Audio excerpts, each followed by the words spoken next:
What up YouTube, Topaz Jace back for another review, and this one is to that Usher A. And I'm gonna give this one a yellow light here, man. Because I look at this in two ways, to be real with you. The first one is, it's obviously an ode to Atlanta. Where you gotta pay your respects to Atlanta, the whole culture that's down there, because one, it has dominated the music airways right now as we know it. And for better or worse, man, the lyrical content in this album is Atlanta. The outrageous spending, whether it's in the strip club or on expensive clothes and all of this stuff, man, and just being fashionable and things like that out there in Atlanta, it is what it is. But the other way that I look at this, man, is Usher is pretty much a living legend. I'm pretty sure we all can agree with this here, man.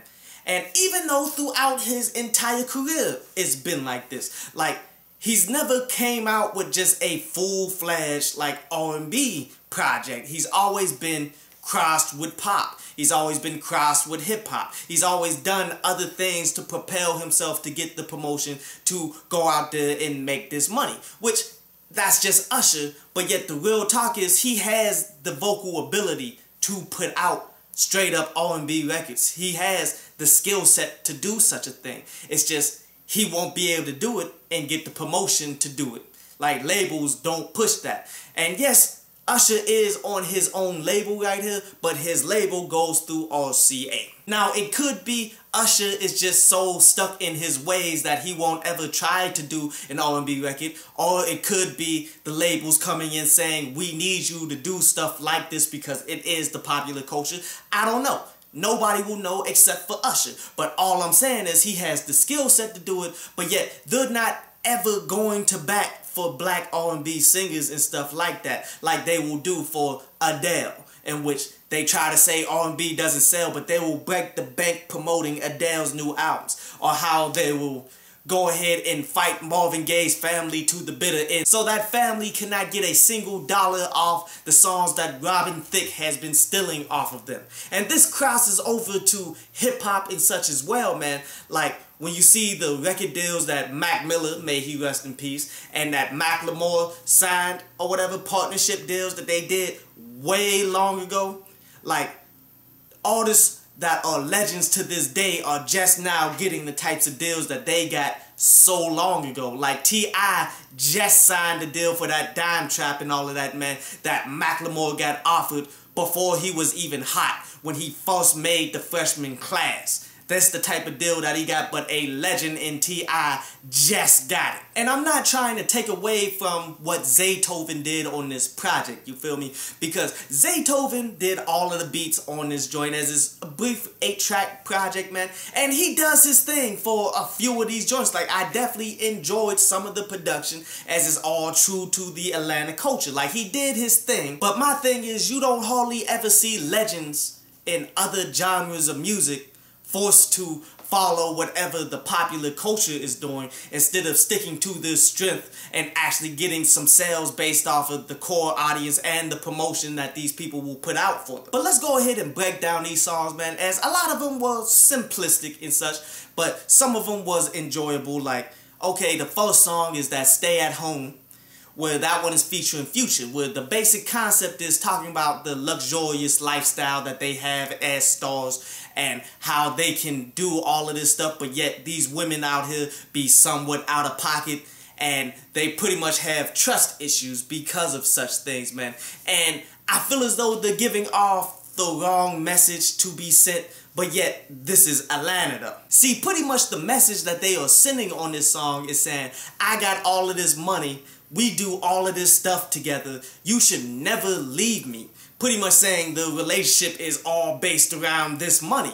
You feel me? And that's not how relationships should be built around. And that's what leads to trust issues and all that. But how could you say that that's not like an Atlanta culture thing for this to be a project based off the culture of Atlanta? The next song is ATA, where Usher says it in his own lyrics, saying that this is the new anthem, so there's really no concept, no core lyricism or anything like that. It's more of just talking about fashionable stuff. Well, I'll say the most interesting thing that he says is, you ever see a G5? Yeah, I'm a G type of guy. Obviously a poor line right here. As some of these songs, it does feel as though Usher's doing his own brand of singing / rapping. And it does feel like a wasted potential here because what he's best at is singing. The next song is Peace Sign, and this is one of my favorite songs off this project because I love that production. And it's all a sexual innuendo, as he's pretty much saying in the hook, like, I got your legs up like a peace sign. Like, alright, that was cool. And songs like this definitely show you that taking the minimal approach here is like a good approach, especially when it comes to R&B. Like, you don't have to say too much, you don't have to do too much in the songs as long as the track is jamming. The next song is That You Decide, and this is one of my favorite songs right here. I love the production. I love how it really just came together.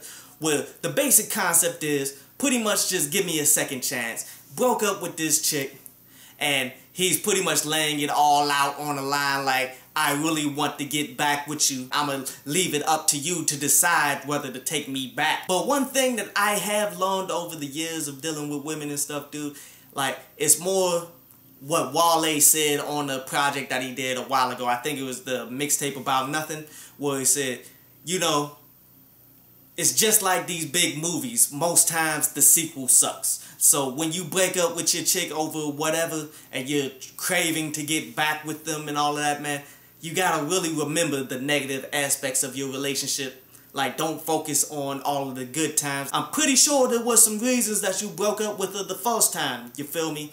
And those reasons will come back and you'll remember that when you get back together with this chick. The next song is Birthday, where Birthday is going through the whole typical birthday that women will go out and spend, you dig? Especially women from Atlanta, where they'll get their squad together, where it's usually best friends, sisters, and cousins and such, and then they'll go and take little trips, like maybe to Miami, as Usher's saying up on here, but I've seen a bunch of chicks like that go to Vegas as well, in which they all come together and pitch in to do such a thing. Then they wild out pretty much to the max, drinking ridiculous and all of that, man. And then maybe going to the strip club, and that's definitely a Atlanta thing. Like, a lot of women love to go to the strip clubs in Atlanta. And then they get to like flirtation with each other, like women will start kissing with each other because they like to see other guys see that and all that. They like to tease people with such. Not one of my favorite songs, you dig, but definitely true to the culture of Atlanta right there. Wow, the next song is that She Didn't Tell You. Now, this song I liked, but not so much that I'm a download. I just like it for the lyrical content right here, as it was written by Future, and I could tell because of just the terminology and everything that's going on there, you can tell that Future wrote this. But it's a rather unique song because at first listen, when you're not really paying attention to it, you would think that, okay, Usher is just talking about some woman that he got that's messing with some other guy, and pretty much this woman ain't telling all of the business that he has or whatever.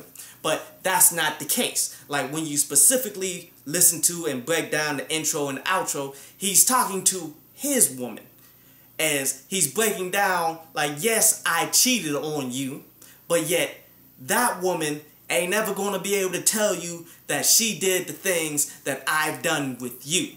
Like, the chick that he cheated with never saw the money that he's holding, never had the vacations during the middle of the week, never went out and bought all this crazy stuff ridiculously. Like, the side chick didn't get the benefits that the main chick got. And he's like, I know I hurt you, but you hurt me first and all of this stuff in the outro. So how could you be all that mad, especially when I treat you better than all of these women? Which is a messed up, like, story to tell here. But yet, again, how is this not true to Atlanta? Now, the next song is that Say What You Want, where on this song, he's pretty much talking to a woman saying, like, look, you can say whatever it is that's on your chest. I know you mad at me. I may have done you wrong. That's cool. You can say whatever, do whatever at this moment, but yet we're not breaking up at this point. And he puts it in some pretty interesting ways, like how he said, like, you saying that you never looking back when we leave off and all that, but you always look over your shoulder though. like pretty much saying you still looking for him and such. Like, that was pretty cool, and I like that concept because, you know, if you love somebody, you're not going to let them go, especially if you feel as though it's undeserving, but still somewhat of a bad message to have. Like, okay, I'ma hold you hostage because I won't ever let you go. Like, you feel me? And the last song was Gift Shop. Well, Gift Shop was simplistic. It's all, I'm buying up all this expensive clothing, jewelry, cars, and all that. Like, it's cheap stuff that you get at, like, gift shop, where it's like gift shops, they sell you t-shirts and keychains and all that stuff at airports, and it's mad cheap. People just keep all of that. He's buying all this expensive stuff on that level. Overall, I definitely do enjoy the concept because when you look at these particular songs and the way that he's breaking them down, I'm like, these are all true to the culture of what Atlanta is right now. I just feel as though the music disappoints on a certain level, and it's not because of Zaytoven. Zaytoven is definitely doing his thing. It's just Usher is a higher caliber of artist. You feel me? Only 2 songs out of 8 here, man. So I'm gonna give this joint 5 out of 10. Definitely one you should go ahead and peep out. Probably get a couple tracks up off of it, man. But it's not super impressive though. I hope you enjoyed the show. You can follow me at Twitter up there.